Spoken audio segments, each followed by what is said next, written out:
I'm so excited to welcome our three panelists who are going to be joining us for this quick fireside chat.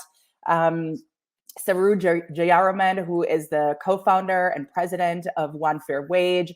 Kyle Seeley, who is the head of corporate governance and proxy voting at New York State Common Retirement Fund. And Jillian Melton, who is a worker, One Fair Wage worker. Do we have Jillian on yet? We might be trying to get her in, but why don't we just get started since we're already running a few minutes behind. Saru, we've been on a bit of a roadshow the last couple of weeks together with Kyle, and we wanted to discuss this morning just a little bit about what's happening in the labor market today and what we're seeing as it relates to the plight of workers and some of the policy issues. We're seeing quite a lot of reports about worker shortages, especially during this COVID-19 pandemic. Why do you think the workers are leaving the industry, and what would make them stay? Tell us a little bit about what you're seeing from your vantage point. Sorry, I was muted. Can you hear me okay? Yeah. Okay.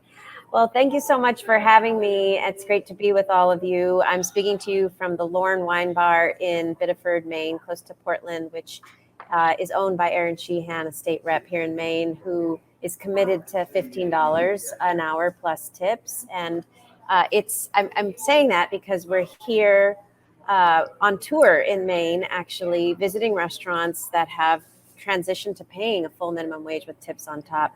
So many restaurants, we've tracked over almost 3,000 independent restaurants around the country that have transitioned to raising their wages, precisely because so many workers are leaving the industry, precisely because so many workers are saying, I'm done, I cannot work for these wages anymore. And so I think it's important to just take a step back and understand why this is happening. Quick little history as to why this is happening. Yes, tell us. So listen, the wages in our industry, in the restaurant sector, were an issue long before the pandemic. Frankly, this system of pay in the restaurant industry is a direct legacy of slavery. Prior to 1853 in the United States, waiters and bartenders were mostly white men, and they earned a full wage. Actually, they got a full wage. There wasn't tips at the time. They went on strike in 1853 in major cities across the U.S. for higher wages. And in retaliation, the restaurant industry responded by replacing them with women. And then 12 years later, emancipation happened, and they found this new workforce of newly freed Black people that they felt like they could pay nothing to. And at that time, tipping had just started coming to the U.S. from Europe. In Europe, it was always an extra bonus on top of a wage. In the U.S., at emancipation, the restaurant industry felt that they could mutate the notion of tipping from being an extra bonus on top of the wage to becoming the wage itself, to becoming the only source of income for newly freed Black people. And so what we have to understand is that the wage in the US for tipped workers, for restaurant workers, went down from a full wage at a time when waiters were white men down to zero as women and Black people entered the industry. And that idea that tips could replace wages then became the law. In 1938, as part of the New Deal, everybody got the right to the minimum wage for the first time as part of the New Deal, except for millions of Black workers, including tipped workers, who were told you get a $0 wage as long as tips bring you to the full minimum wage. And we went from zero now all the way up to $2.13 an hour, a $2 increase over 150 years. And it's so important for people who are participating today to understand the reason for that. The reason we've only gone up $2, the reason we still haven't overcome this legacy of slavery, this shameful legacy of slavery in our country, for a workforce, by the way, that's not tiny. This is the number one fastest growing private sector workforce prior to the pandemic. Nearly 14 million workers. That's 1 in 10 American workers working in restaurants. So not a tiny workforce. In fact, one of the biggest, and definitely the fastest growing in the country, paying a wage of $2.13 an hour legally by federal law. Why? Because of the money, power, and influence of a trade lobby called the National Restaurant Association that's been around since 1911, lobbying to keep these wages pretty much non-existent. A $2 wage is pretty much a non-wage. Yeah. It goes to taxes, and these workers live entirely on their tips. And that trade lobby, it has to be understood, is driven entirely by publicly traded restaurant corporations. The Applebee's, the IHOPs, the Olive Garden, these are the companies that drive the National Restaurant Association and have been lobbying now for generations to keep this wage at this ridiculously low rate of $2. So listen, it was an issue for a mostly female population, mostly waitresses working in, very casual restaurants across the country. This population had 3 times the poverty rate of other workers, experienced the highest rates of sexual harassment of any industry, all before the pandemic. And with the pandemic, this became so much worse. I do want to say, before we talk about the pandemic, there were always 7 states that did this differently. I was just about to ask you that, Saru. Tell us where are some of the states that are leading on this. Yeah, California, Oregon, Washington, Nevada, Minnesota, Montana, and Alaska all required a full minimum wage with tips on top for 50 years. And these 7 states have higher restaurant sales per capita, higher job growth in the industry, higher small business growth rates. Even the chains are growing faster. The CFO of Denny's earlier this year admitted that, in fact, Denny's is growing faster in California than any state in the US because they pay $15 plus tips.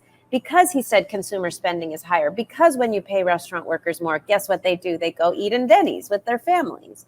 And so even the publicly traded companies have admitted to shareholders that this is better for them. And so why do they continue to fight it and go against shareholder interests by fighting it? So in these 43 states, we've had this ridiculously low wage. 4 out of 5 states in the US, the wage is still $5 or less. Even New York, where Kyle is, still has a subminimum wage for tipped workers, a legacy of slavery. And with the pandemic, all of this became so much worse. 6 million workers lost their jobs in this industry, and 63%, 2/3, reported that they actually couldn't get unemployment insurance because in most states they were told their wages were too low to qualify for benefits. So all this talk now of, they're lazy, staying home, collecting unemployment insurance, when 2/3 of them couldn't even get it because they were told their wages were too low. And then they went back to work last summer for outdoor dining, as we all recall, and tips were way down because sales were down. And customer hostility was way up. I'm sure we've all seen the press about workers getting punched and beaten for trying to enforce these COVID rules. And you're asking this population of workers to do so much more for so much less, enforce social distancing and mask rules on the same customers from whom they have to get tips to survive. And when you layer on top of that, so many women reporting, I am facing increased sexual harassment because I'm consistently told, take off your mask so I can see your face, so I can see how cute you are before I decide how much to tip you. All of that made it life-threatening, made it so that millions of workers left last year. And that brings us to what you asked. Yeah, no, I mean, look, it's a compelling story that you've laid out for us, and a lot of us will ask the question, so why the heck aren't we doing something about this? And even though I know that a lot of these companies are publicly traded, there are private equity companies that are investing in some of these entities as well. And so that brings to bear sort of the audience that we're speaking before, which largely covers the alternative space, the private markets industry. We're working with big pension funds like New York Common Retirement Fund. So I want to turn quickly to Kyle. Kyle, you're sitting at an interesting point of view. You're working across the fund at New York State Common, and this is an issue for you all. Tell us why this is an issue for you, and what have you guys been doing in the last few months, especially to kind of tackle some of these issues that Saru has been talking about. Thanks, Sancia, and thanks, Saru, for your insightful insights. I think your fight on these issues is extremely important. At New York State Common, I think it's not a surprise. We have long made ESG issues a major part of our investment process, and it's integrated throughout our entire process from the beginning of any potential deal we do all through every stage of our investments, private, public. So these are important issues for us. And when we currently look at the dynamic that's happening in the market, labor conditions, we have to, as investors, pay attention to these trends. They're extremely important because, as you can see right now, labor issues are on the top of the priorities for workers, for management, and it's not going away. I think that the pandemic and the fight for racial justice only accelerated trends that were starting before 2020. We saw tech workers speaking out about their treatment and their pay and the inequalities in tech. But that has now accelerated so much to now we can finally talk about these systemic issues like the injustices faced by restaurant workers, flight attendants, the long abuse that flight attendants have faced, and low pay and mistreatment. So we're now talking about these important issues that have a long-term impact on portfolio companies that we are invested in. So I just mentioned quickly, we've thought about how labor relations can impact long-term value of our portfolio companies, and now we're really starting to focus on this pay issue of how companies are thinking about paying their workers. We see market conditions requiring companies to pay a higher wage. The market is dictating that we need to pay these workers more to entice them to come work for restaurant companies, work as flight attendants. These aren't easy jobs. And I think the workers and the companies are starting to realize that they've gotten away for a long time of low pay, low benefits, and now it's finally coming home to roost. We need to look at these issues because they are going to impact the long-term value of our companies. And for us, we've engaged some of the restaurant industry companies specifically on asking them where they stand on full minimum wage with tips on top for their employees. Where do they stand on aligning their lobbying efforts with their pay practices? So are they saying one thing in their lobbying aspects in Washington and doing another thing for their employees? Now, those are important issues that we look for in terms of the disconnect between what's actually happening, what they're saying, and where they stand on these important issues that are going to have a long-term impact on their.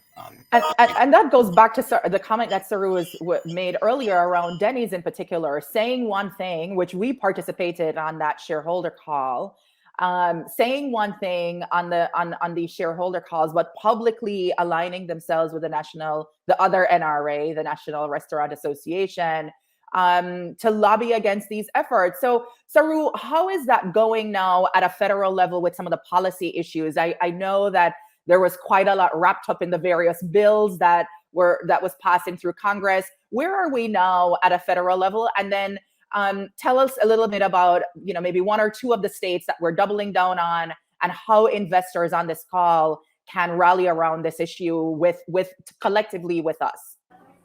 Yeah, I really think this is a huge moment. We're on the precipice of historic change on this issue. We're on the precipice of changing something that's been around for 150 years. And I'd be so excited to work with you to get over, all of you here, to get over that last battle. I think we're almost there. And the reason why I'm so hopeful is that something Kyle mentioned, we actually have tracked over the last several weeks nearly 3,000 independent restaurants. And that's just the ones we've seen. We believe there are thousands more.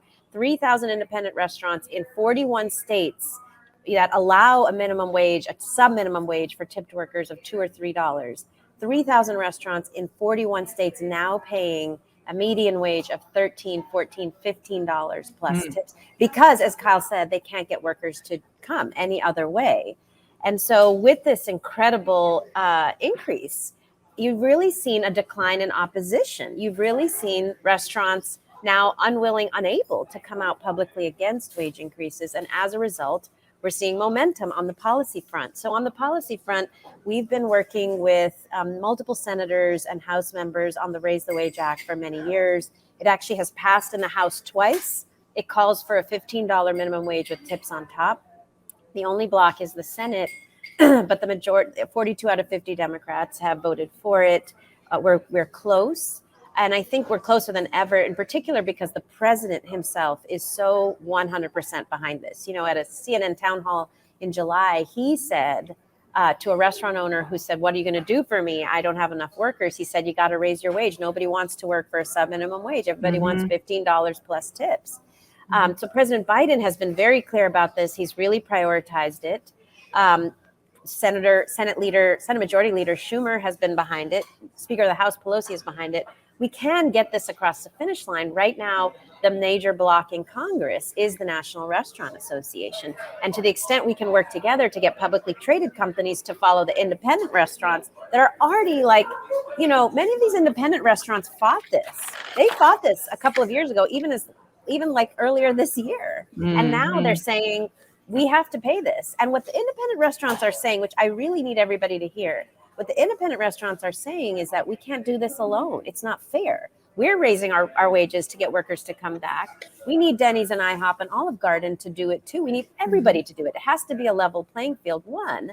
And two, it's not enough. We're raising our wages and we still can't get workers to come back. Why? Because the workers aren't dumb and they know it could be temporary. Absolutely. And so until it's the law, until it's policy, we have no way to signal to millions of workers, come back. It's worth working in restaurants. These are going to be permanent wage increases. And until they're permanent wage increases, the workers are generally saying, I love to work in restaurants, but I actually can't afford to work in restaurants right now. It costs me more in childcare and transportation to get to work than I get when I get there. And so take this job and shove it basically until you raise the wage. And so I think we're so close because the independent restaurants are with us. Congress, leadership of Congress and the president is with us. We're moving in many states. We're about to win in DC. It's on the ballot. In New York, the new governor has indicated she wants to move in this direction. I'm in Maine right now with the state reps who are leading a bill to end the sub-minimum wage for tipped workers in Maine. There's bills moving in Massachusetts and Illinois and Michigan and many other states. I think this is a moment where we definitely could win at the state level, but we could actually win at the federal level if we can get the National Restaurant Association to follow the lead of their own members who are independent restaurants saying we want to raise wages, we have to raise wages, but we can't do it alone. Yeah, I think that's a really good point. A lot more public influence, but I just want to pause and welcome Saru. I know you might have to jump very soon, but I really want to welcome Jillian because none of this matters if we don't understand and hear from the voice of the worker themselves. So Jillian, welcome. Thank you. We were just talking, as Saru mentioned, about the experience that workers are having on the front lines. Share with us a little bit about your experience. I know you've been in the industry for well over a decade. What was different? What was different then, and how is that even more different now? In sort of this new normal of the pandemic. So then, even starting then over a decade ago, it was the norm, and honestly, prices for things were different. You're younger, less children, it wasn't even considered. Like, you get paid $2.13. That's it. It's non-negotiable. That's standard. So there wasn't even a conversation to be had to ask for more or demand more. You knew that you would probably sexually harassed, or you knew that you would probably be treated unkindly and unfairly. And it was your job to stay happy and maintain this persona the entire time because you're given an experience. And sometimes it would pay off. And for those moments that it would pay off, it would make those moments where it didn't pay off worth it. And then COVID came. The last restaurant I was with, it was under the Darden umbrella, and I was with it for 6 years. And I received a text message one day saying that we wouldn't work. And I didn't hear from that place until November. So from March until November, a place that I had given 6 years to regulars, I made money, I made them money. I didn't hear from them. And I had no security. There was no backup. It was difficult getting unemployment. The unemployment didn't even read the way it should have, because there wasn't an hourly wage to put in. So they're trying to compute my tips, which only equated, on average, people who were unemployment only got about $100 in unemployment, regardless of the fact that we were making $600 to $700 a week. The only thing that saved us was the stimulus added to the unemployment to boost it, for us to get anything close to what we were making. And that's just because of us not having an hourly wage. And there was no security. That was an eye opener for everyone.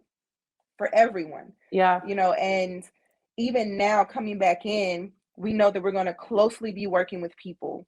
We're going to be closely working with their, I mean, it may sound gross, but I'm working with their bodily fluids, their plates, their cups. Yeah. I have to talk to people. I have to walk up to the table while their masks are down and they aren't eating. And when you work for places who are not only not paying you adequately, so you're not even able to pay your bills or pay for food or pay for childcare, but then I have to risk getting COVID and taking that home to my family that I'm already struggling to take care of. And there's nothing, and then being treated poorly.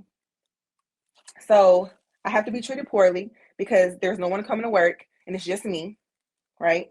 Yeah. So not only am I being treated rudely, I'm not being paid adequately, and you're probably not going to tip just for me to risk to get COVID to go home to my children that I'm already struggling to take care of. Nothing about that scenario is appealing. And even talking to owners of restaurants, well, you know, how am I supposed to afford that? I'm so sorry, but this is your dream. It was your dream to open a restaurant. I can't pay for your dream.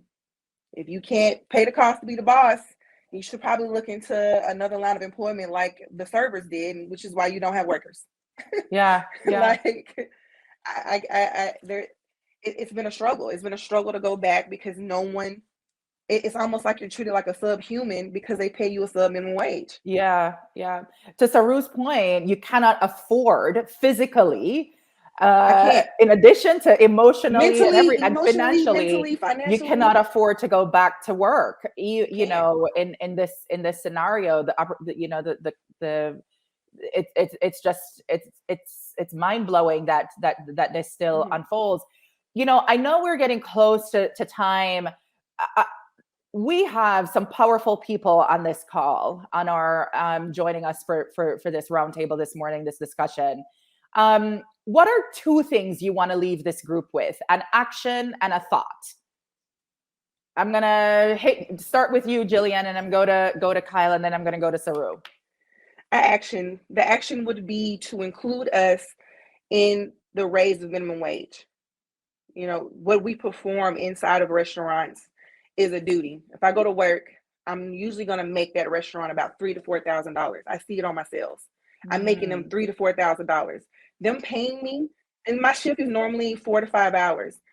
You paying me $60 to $75 of the $2,000 to $3,000 that I just made you isn't asking for too much.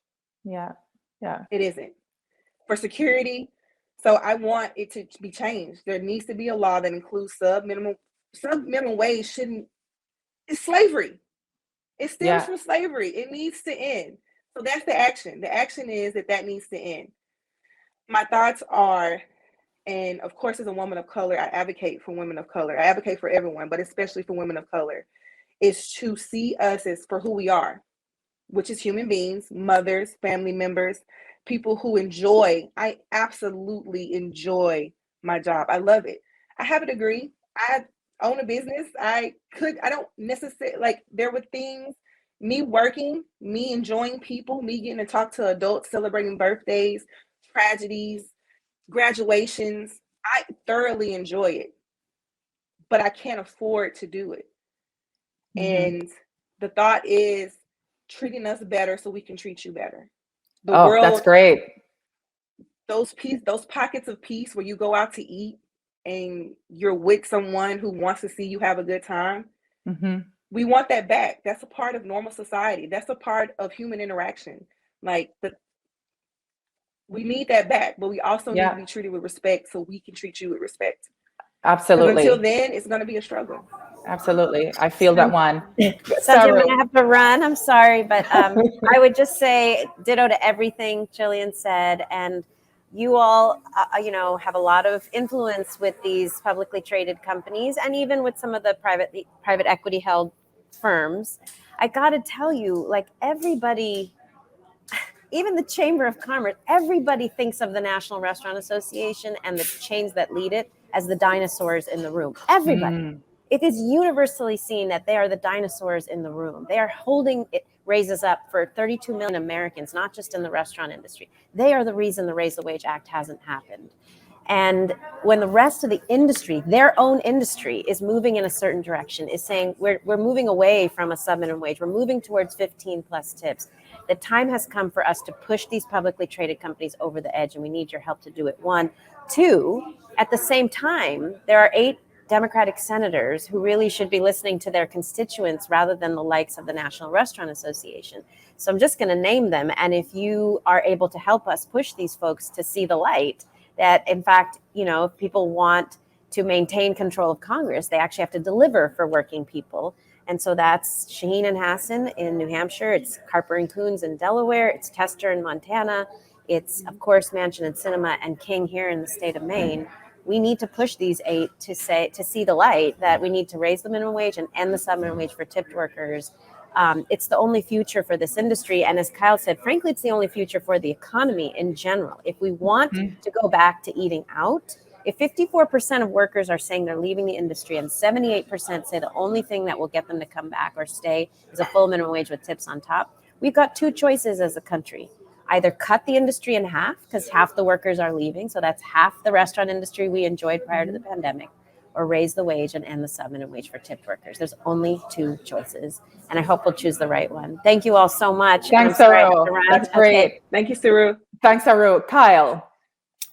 Yeah, as we've heard from Jillian, that many companies, and especially restaurant industry companies, have taken for granted cheap labor, and that's really what it is.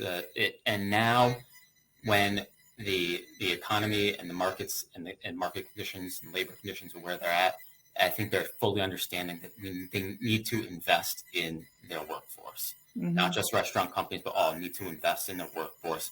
It is what's going to make them more profitable in the future. It's going to make them stronger companies, and the ability to acquire talent. It's so core, and they've taken advantage of the cheap labor, and it's not going to continue on in the future. It can't. So what we have done, and I would encourage people on the call who are investors in some of these companies, is to ask these companies the questions. How are they assessing the risks and opportunities related to increasing wages for their employees? Have they taken public positions on this? I think it's going to happen. It is happening. It's going to happen. So how are you thinking about that in terms of your strategies, internal business strategies and conversations? I think being ahead of the curve right now, being able to provide a living wage for your workers, providing benefits that are helpful for them, and making sure that they are being productive employees.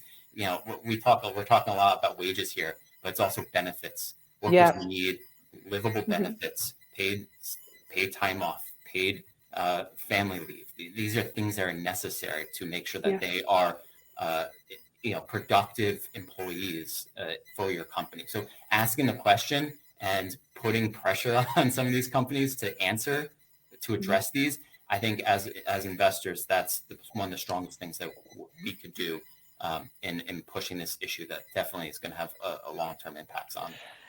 Thank you, Kyle. And I'll just add, if there are allocators on the phone who are watching this, listening to this conversation, and are curious to learn more about what we're doing, we're all part of this One Fair Wage coalition that we've been collectively leading for the last 2 years now, I think, 2.5 years, as we've been adding pressure to try to get some of these legislative changes occurring.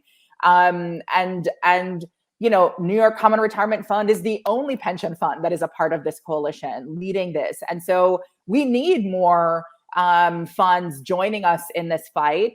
And if you're a private equity company, if you're in the private market space with exposure to the restaurant industry, you have to listen to this. So we have a lot of resources at the ready to help you walk through how you can ask these questions. I know Kyle and the team at New York Common would be willing to sit and share their experiences with you. We've been able, as a result of some of this advocacy effort, to have bilateral conversations with a few of these restaurant companies where 2 years ago we weren't even getting a phone call.